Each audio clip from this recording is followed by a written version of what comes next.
Hyderabad metro Telangana ప్రభుత్వం చేతికి వచ్చింది. మెట్రో రైలు నిర్వహణ నుంచి ఎల్ఎన్టీ తప్పుకుంది.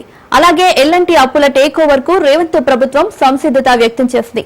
13,000 కోట్ల అప్పును టేక్ ఓవర్ చేయనుంది టీ సర్కార్. సీఎం రేవంత్ ఎల్ఎన్టీ సీఎండీ మధ్య ఒప్పందం కుదిరింది.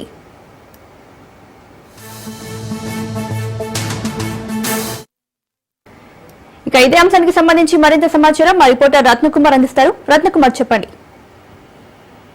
తెలంగాణ ప్రభుత్వం చేతికి హైదరాబాదు మెట్రో అందిందని చెప్పాలి. హైదరాబాదు మెట్రో రైలు నిర్వహణను ఇప్పటి వరకు నిర్వహిస్తున్న ఎల్ఎన్టీ సంస్థ మెట్రో రైలు నిర్వహణ నుంచి తప్పుకుంది. ఎల్ఎన్టీకి ఉన్నటువంటి అప్పులకు సంబంధించి కూడా అప్పులను టేక్ ఓవర్ చేసేందుకు ప్రభుత్వం సంసిద్ధత వ్యక్తం చేసింది.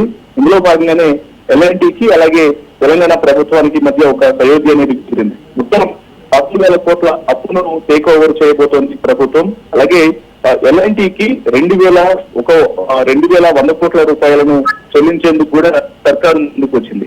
ఈ క్రమంలోనే రేవంత్ కు అలాగే ఎల్ఎన్టీ సీఎండీకి మధ్య ఒప్పందం కుదిరినట్లు తెలుస్తుంది. ఇక్కడ నుంచి కూడా హైదరాబాద్ మెట్రో రైలు తెలంగాణ ప్రభుత్వం నిర్వహించబోతోంది. ఇప్పటి వరకు కూడా ఎల్ఎన్టీ సంస్థ యొక్క మెట్రో రైలు నిర్వహణను చేసింది. కాకపోతే ఇప్పటి వరకు కూడా అనేక రకాల ఇబ్బందులను ఎదుర్కొన్నామంటూ కూడా గతంలో అనేక సార్లు కేంద్రానికి లేఖలు రాయడంతో పాటు అనేక సార్లు వ్యక్తం చేసినటువంటి ఎల్ఎన్టీ సంస్థ ఇప్పుడు తెలంగాణ ప్రభుత్వంతో జరిగినటువంటి చర్చల ద్వారా తను యొక్క నిర్వహణ నుంచి తప్పుకుంటున్నట్లు కూడా తన యొక్క అభిప్రాయాన్ని వ్యక్తపరిచింది.